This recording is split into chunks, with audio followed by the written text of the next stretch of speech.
Hi. Um, Welcome to the Integrated Psychology Topic 4 or Deformation. By the way, I am Mark Anthony Versuela and um, thank you for letting me discuss this topic, especially to my professor or our professor, Miss Dean or Dean Bernadette Bobis Enriquez. Um, Have you ever wondered why some groups click instantly while others scramble before they even start, especially sa formation ng friendship? So here, tatalakayin natin kung bakit at paano nagkakasundo ang mga tao from individual personality traits at gender dynamics hanggang sa environmental pressure at mutual attraction. To broaden your perspective, don't just look at who joins or kung sino yung sumasali sa mga grupo. We must make sure also to analyze the hidden triggers like social comparisons, attachment styles, at cost-benefit trade-offs na possibly magdikta sa human connection. It's all about the unraveling the psychological blueprint or framework behind why we seek a sense of belonging at kung paano natin ito magagamit sa real world settings. So now, quick heads up lang. Here are the core topics I'll be covering for our discussion. So first is the joining groups. Meron siyang 5 subtopics which are the first personality, second is men, women, and groups. Third is the social motivation.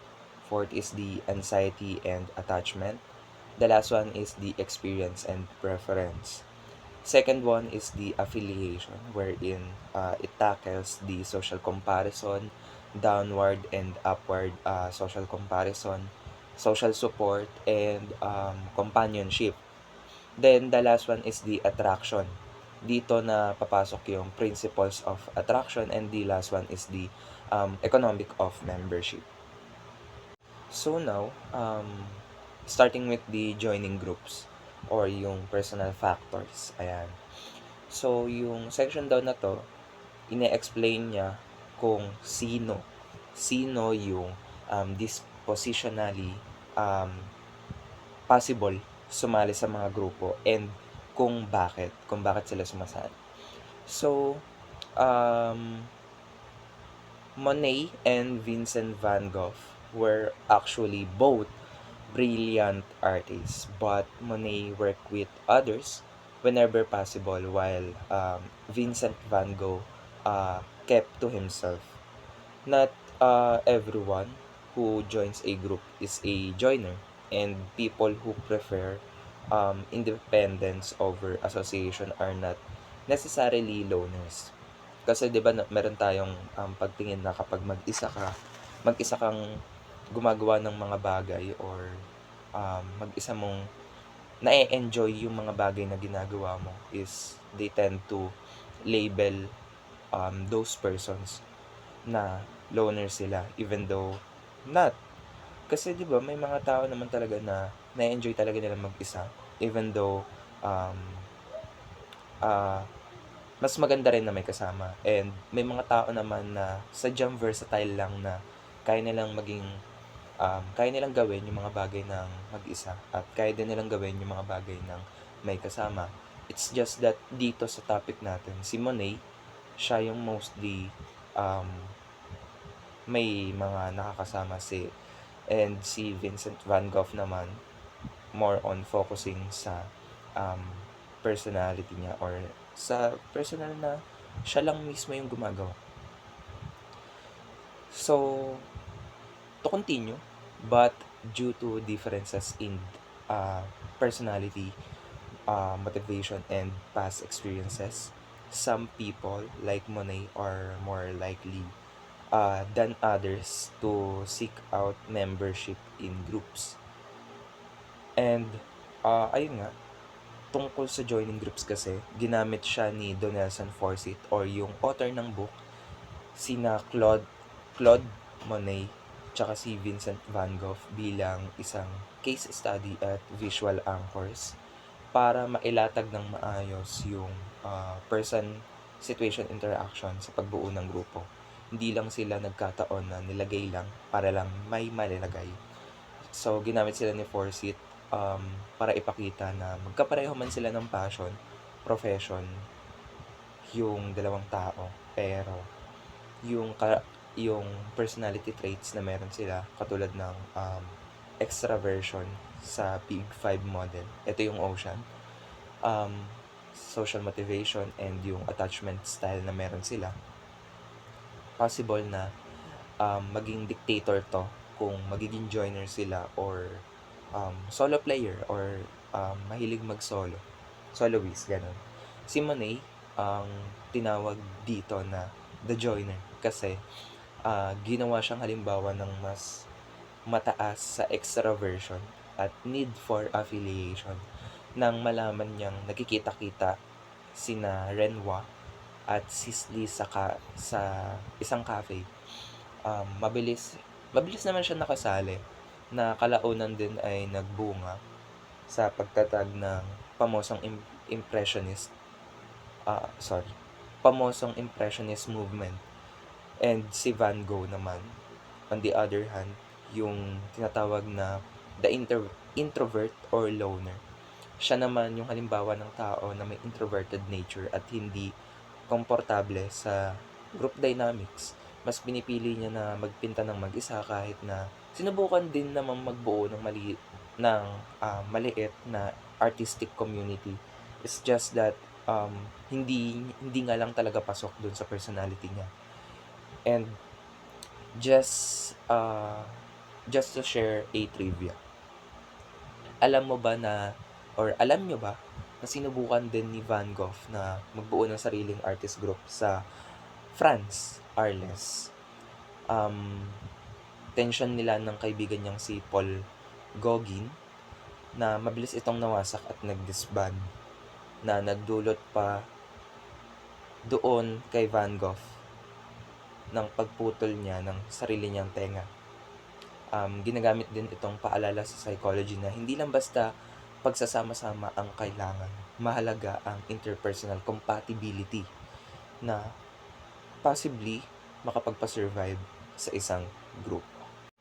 So now naman, let's tackle the subtopics of joining groups. Una na dyan si personality. So si extraversion daw, yung strongest predictor na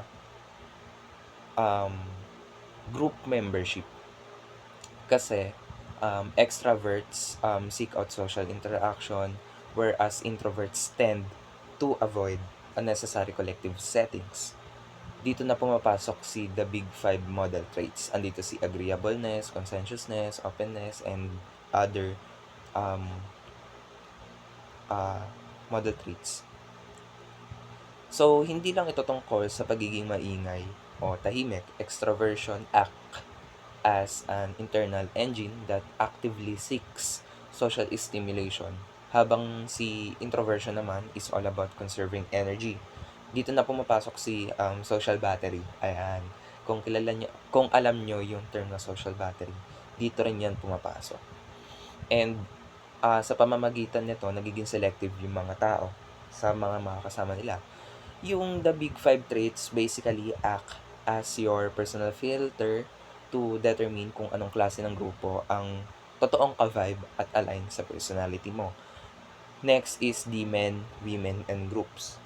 So, men, women, and groups ay ang gender differences sa pag-join ng groups. Ito ay nanggagaling sa socialized, relational orientation at evolutionary needs. Women often seeks smaller, intimate circles para sa mutual emotional support. Samantalang yung mga kalalakihan naman daw usually gravitate toward to a larger, more group or task-oriented collective na nakapokus sa hierarchy, competition at shared goals. Pagdating naman kay social motivation, ito naman yung mga drives tulad ng McClelland's needs. yung affiliation, intimacy, power, and nagsisilbi siyang underlying fuel na nagdidikta kung bakit sumasali ang mga tao, or may mga tao daw kasi na naghahanap ng warm connection at validation, habang ang iba naman ay unconsciously driven to find platforms kung saan pwede silang mag-lead, mag-influence at humawak ng control. Now, kay anxiety and attachment, yung early relational patterns mo ang nagtatakda kung ang isang grupo ba ay magmumukhang safe haven or isang threat. So, si high social anxiety ay nakakabuo ng malaking psychological barrier sa pagsali mo sa isang grupo, habang ang attachment style mo naman, yung secure, anxious, or yung avoidant attachment style mo, yung nagdidikta kung magtatrust ka sa isang group or magtatrust ka ba sa mga group members, or parating matatakot na ma-reject at ma-invade ang space mo. The last one is experience and preference. Ayan. Kay experience and preference, yung past group experiences build a relational schema o cognitive baseline sa utak mo. Kapag ang history mo sa group work ay full of drama at mga pabuhat na mga kagrupo, naturally na magfo-form ka ng preference to work solo. Pero kapag nakaranas ka naman ng solid na teamwork, mas nagiging inclined ka na join or collaborate sa mga groups. Kasi syempre, 'di ba? Sino ba naman ang hindi magugustuhan na may katulong or kaagapay doon sa mga ginagawa natin, especially sa mga tasking ganyan. And ayun, now, next, dumako na tayo or lumipat na tayo sa affiliation or the situational forces. So, si affiliation daw, when external circumstances or psychological states push people towards others, so yung affiliation occurs daw. So, bakit nga ba yung mga tao daw, or why do people join together with others in groups? In part ng motivation ay nanggagaling doon sa loob ng mga member nila. For people's personalities, preference, and other personal qualities um, predispose them to affiliate with others. But the tendency to affiliate with others also comes from without the situation itself. People often seek the company of others when they need information, social support, or companionship. So, ano nga ba yung konsepto ng affiliation? So, si affiliation, lalo na yung sikat na klasikong or classic experiment ni Stanley Schachter, ito yung Misery Loves Company. Ang pangunahing situational anchor sa magiging subtopic natin. So, inilagay ito ni Donelson Forsyth hindi para ipaliwanag ang pagsali sa isang permanenteng grupo, kundi para ipakita kung paano tayo itinutulak ng external circumstances, for example, ng fear, ng stress, or natural disaster or calamities, na ayun nga, makipag-ugnayan ka sa tao or sa kapwa mo.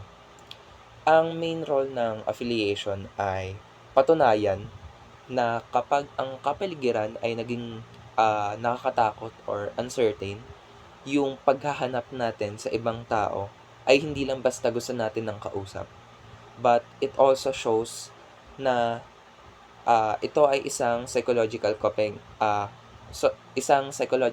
mechanism para makakita or makakuha ng information, emotional support, at reality check. Kasi syempre, kapag may mga natural calamities, hindi mo na um, hindi mo na iisipin kung ano yung magiging tingin sa'yo ng ibang tao.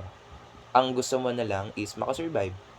And 'di ba may mga part naman din na pagka nakakaranas tayo ng natural calamities, for example, ayan, may sunog. Siyempre, 'di ba, hindi mo naman naiisipin kung sino ba 'yan, nakakaaway mo ba 'yan. Siyempre, tutulong ka na diretso or possibly na ikaw pa yung tulungan nung tao na 'yon. So, trivia lang doon sa affiliation. Doon sa eksperimento ni Schachter, kung saan tinatakot yung mga participants na makatanggap sila ng painful electric shocks.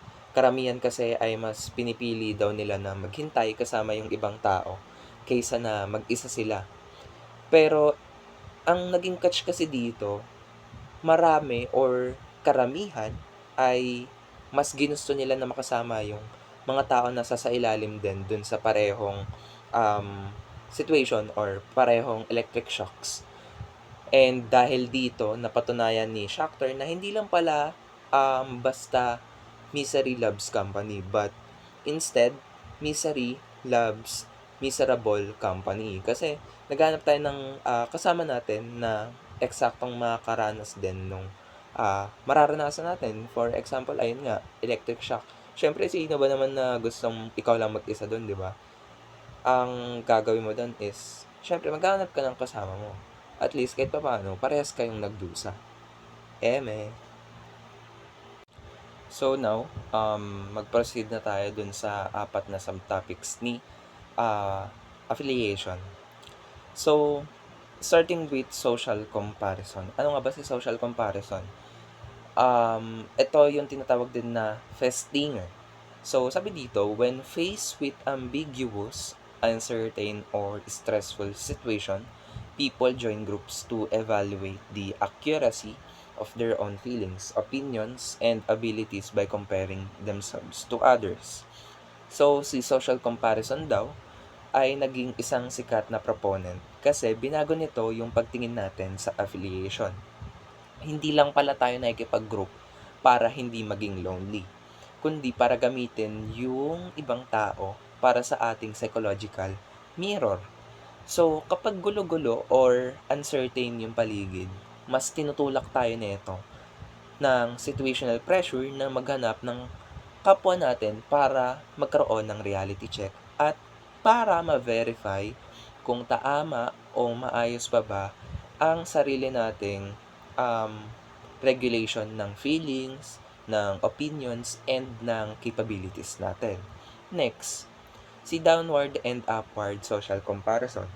Si downward comparison, kino-compare daw natin yung sarili natin doon sa mga worse off para ma-boost yung self-esteem natin or ma-feel better doon sa crisis na meron tayo.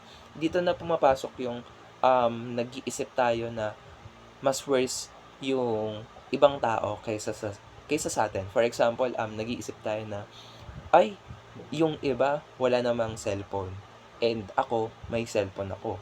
Para ma-feel better na yung cellphone mo is, ayun nga, it's either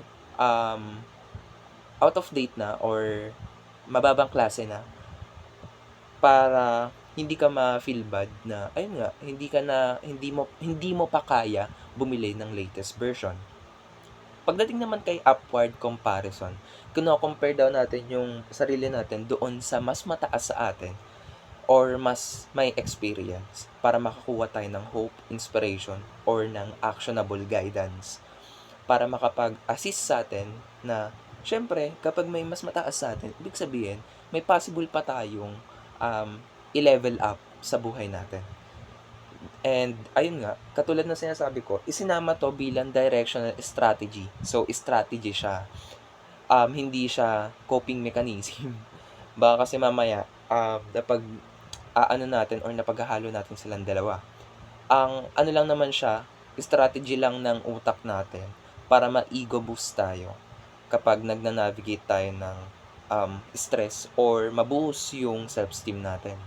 So, si downward, ano lang naman natin, si downward comparison is technically showing us our emotional survival tactic. Nakipag-compare tayo para lang ma-survive yung um, pang-araw-araw natin or ma-survive lang natin yung pagtingin natin sa sarili natin nang hindi bumababa yung self-esteem natin.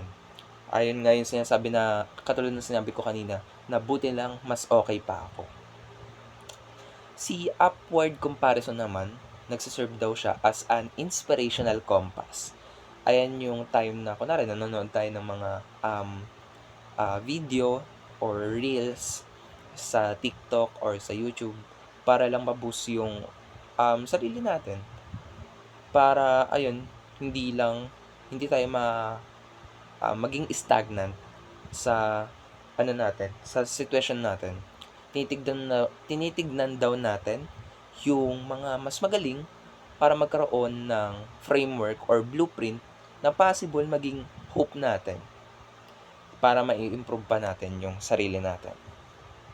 Next is social support.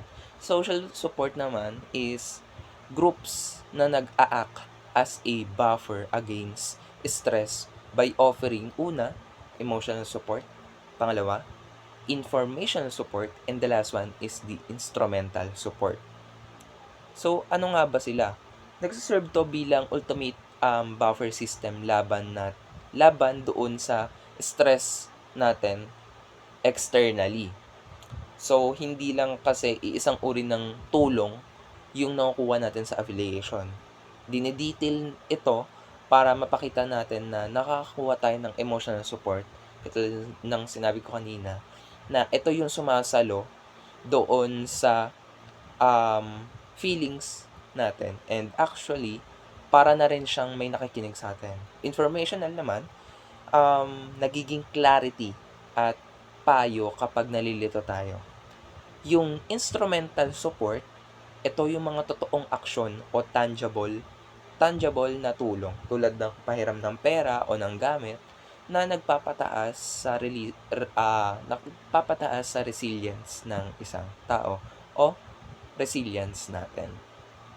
Pagdating naman kay companionship, so si companionship is a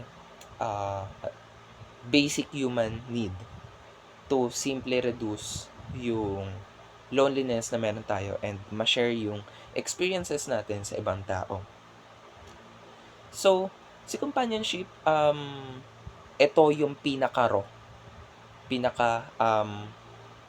tawag dito, siya yung pinakahilaw or pinakamagandang example or foundational layer ng human affiliation. Kasi pinapaalala nito na outside of complex problem solving or psychological validation, may inherent at biological need pa rin yung isang tao na possibly simpleng magkaroon ng kasama or yung presence ng isang tao, mababawasan ito or makakabawas to sa isolation at possibly mag-share ng pang-araw-araw na karanasan ng hindi siya nagbibigay ng malaking expectation doon sa isang tao.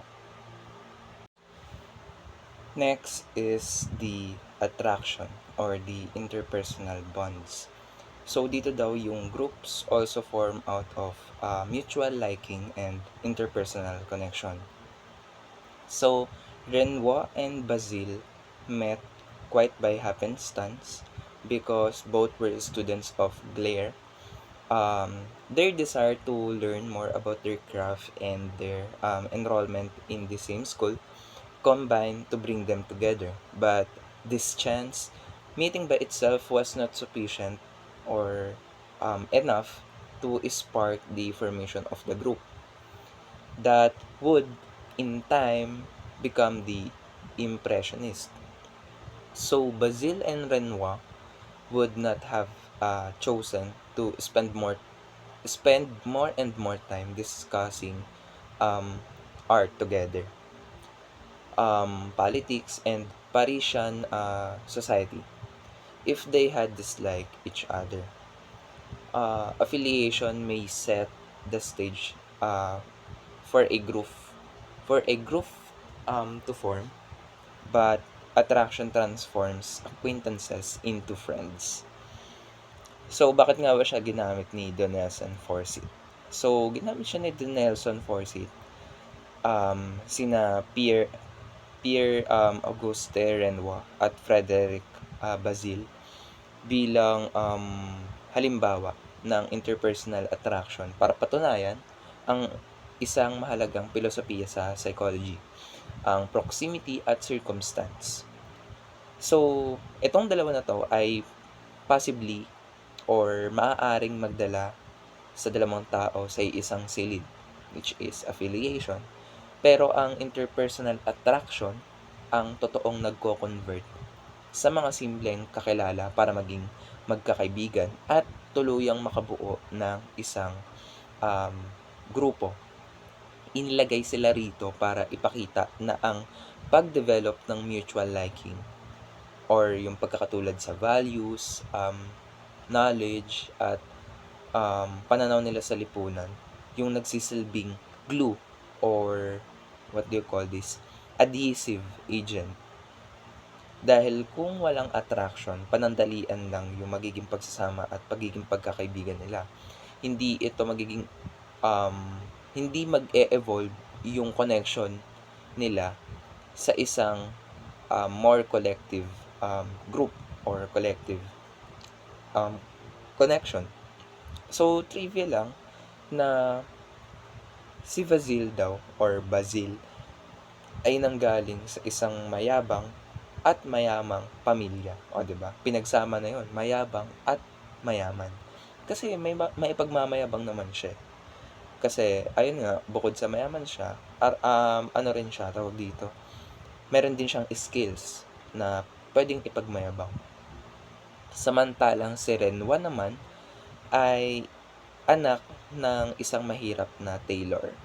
So, kahit magkaiba yung socio-economic status nila, pinatunayan ng kanilang pagkakaibigan yung principle of similarity or yung homophily na yung ang mag or na ang magkaparehong passion sa sining na meron sila at parehong pag-ayaw or pagkaayaw sa lumang painting styles ang mas naging matimbang kaysa sa kanilang magkaibang socio-economic background.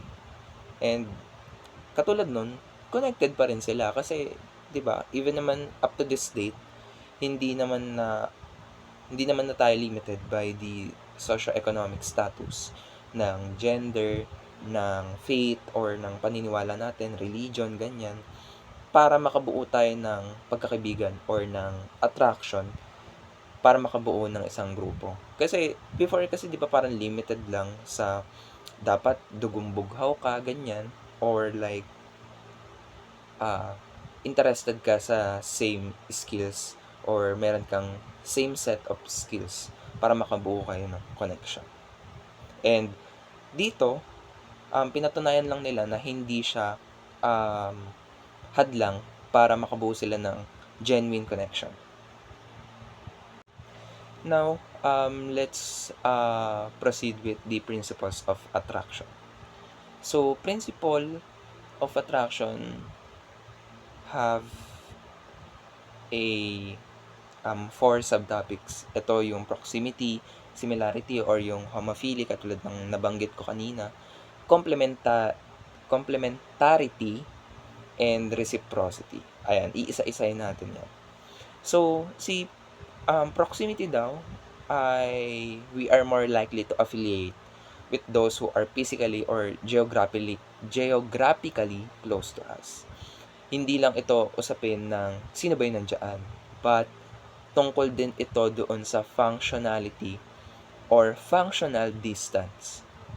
Kasi yung proximity principle ay nagpapakita na ang physical at geographical na pagiging malapit ay mas nakakapagpataas doon sa familiarity or familiaridad or mere exposure effect. Ayun yun, yung mere exposure effect na nagpapadali sa pagbuo ng ugnayan at pag-interact ng walang masyadong effort. Kay similarity naman or homophily, ito yung tinatawag nilang birds of a feather flock together. Pero, um, ang gusto lang naman nitong linawin ay nagbibigay siya ng tinatawag na validation mechanism kung bakit tayo mas naaakit sa mga taong kaparehas natin, specifically sa values, paniniwala, at background. Dahil pinapatunayan nila na tama yung pananaw nila sa mundo na nagdudulot ng kaginhawaan sa pakiramdam at mas kaunting um, conflict, yon. Mas napapaliit or napapababa nito yung porsyento na possible na magkaaway kayo sa pagtingin nyo sa isang bagay. Kasi, ayan, katulad yan, kapag hindi kasi kayo parehas ng values, specifically sa politics, ayan, pag hindi kayo parehas ng gustong iboto, possible kasi na hindi kayo magkaroon ng complementarity or ng similarity, sorry. Kasi, syempre, di ba, parang hindi siya nagmamatch doon sa gusto mo. And, possible na maging arguments lang yung pag-uusap nyo. But, if we put it in a side na parehas kayo, possible na mas makapagpa-fund pa ito doon sa connection na meron kayo. And next is the complementarity. Bagamat mas dominant daw yung similarity, pinapalawak ng complementarity yung perspective natin pagdating sa pamamagitan ng pagpapakita kung paano nagkakaroon ng balance sa isang friendship or samahan. Ang magkakaibang traits daw kasi tulad ng isang tao na dominant daw yung naipapare sa isang submissive or yung isang planner na nakatambal sa isang spontaneous, yung um, nag-fulfill doon sa kakulangan or nagpupuno doon sa kakulangan ng bawat isa para maging smooth yung functioning ng grupo. For example, ako, may time ako na parang hindi ako magaling mag-isip ng mga ideas.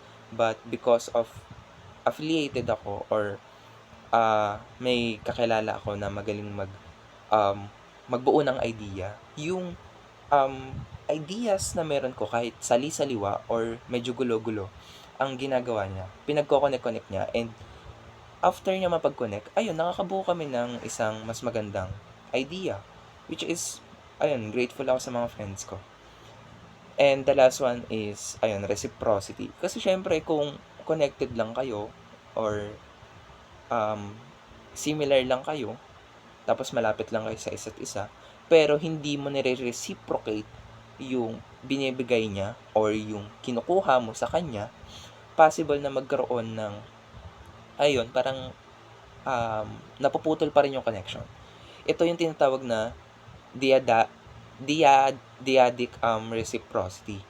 Ito yung isang psychological tendency na suklian yung ginagawang interaction or parang pinapalitan mo yung positibong ginagawa niya sa'yo. Mas nagiging palagay yung loob natin doon sa mga taong nakakapagparamdam sa atin na gusto or na-appreciate nila, at the same time, nire-respeto nila tayo. Na mabilis na nakakapagpatibay doon sa mutual trust at interpersonal connection sa pagitan ng mga miyembro sa isang grupo or ng friendship. Kasi 'di ba yung ito yung underrated. Kasi 'di ba parang ang iniisip nila ay dapat kapag nagbibigay ka or nag-o-offer ka ng mga bagay na meron ka is hindi ka nag-iisip ng kapalit. Yes, oo, naiintindihan natin na hindi naman tayo naghahangad or nagde-demand ng kapalit. But instead, ito yung common na dapat ginagawa mo if you truly wanted that connection. Kasi syempre, kumbaga, respeto na lang din doon sa kaibigan mo or sa companion mo. Down to the last one, or the economics of membership.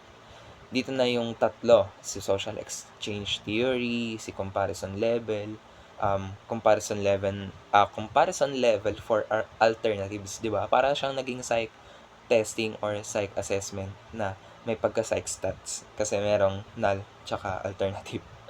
Pero, parang kidding aside, kasi, di ba, makikita naman natin na may importance yung sinasabi nila pagdating dito sa economics ng membership.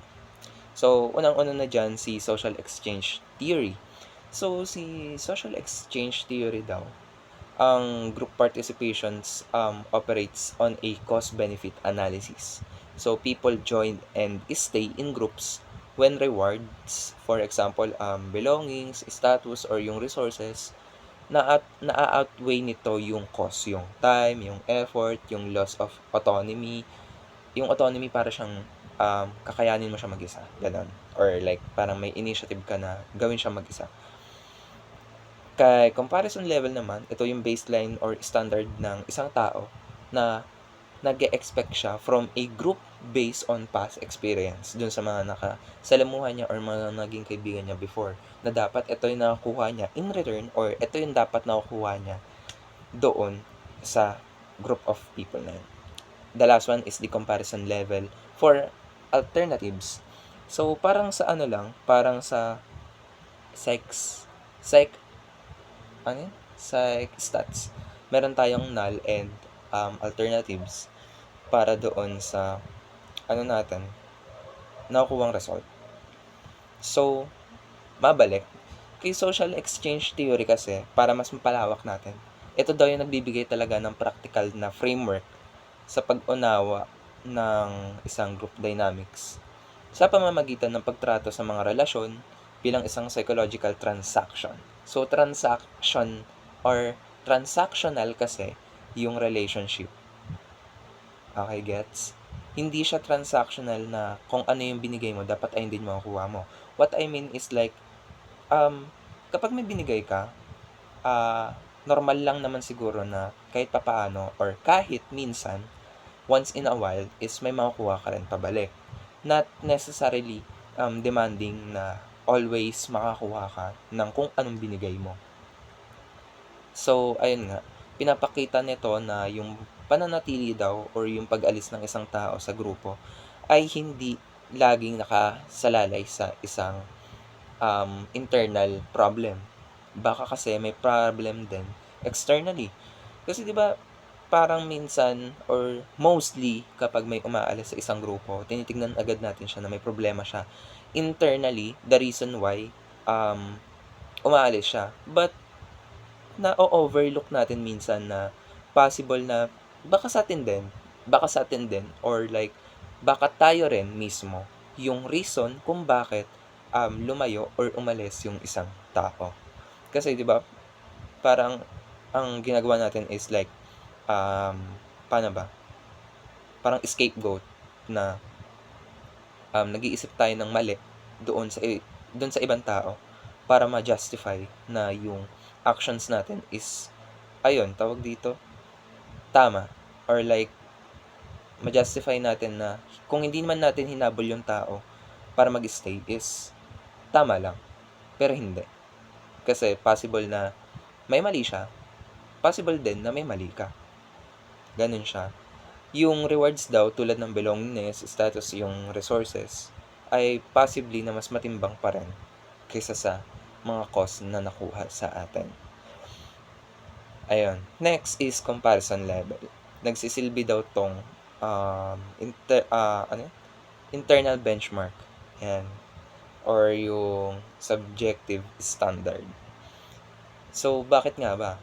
Kasi, di ba, para siya maging katanggap-tanggap o deserve natin sa isang grupo, nakabatay ito doon sa karanasan natin before, doon sa mga kaibigan natin sa, let's say, sabihin natin ganito, yung mga kaibigan mo nung nag-college ka, dapat ganun yung nakukuha mong treatment or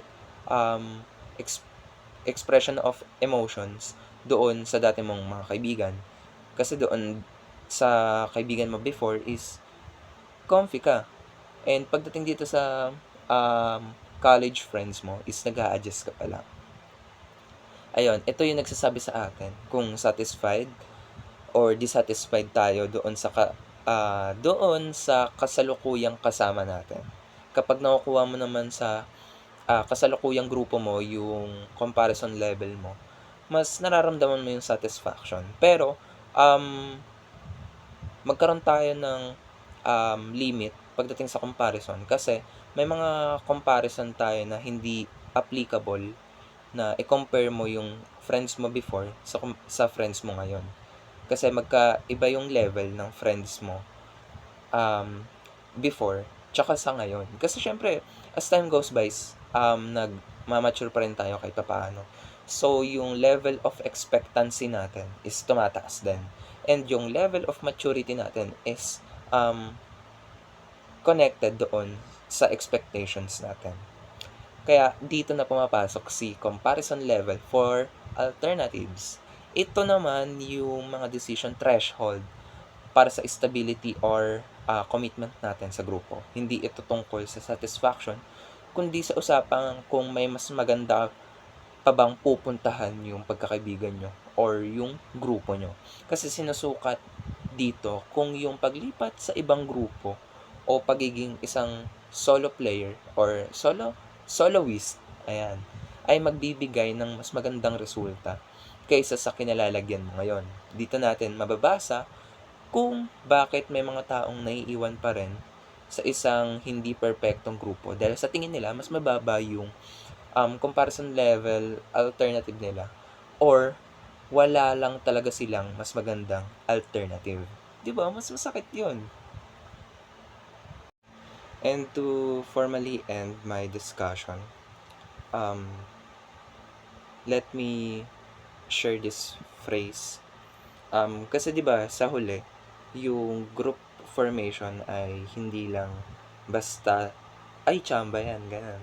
Or like parang nagkaroon lang or na-build lang biglaan yung connection.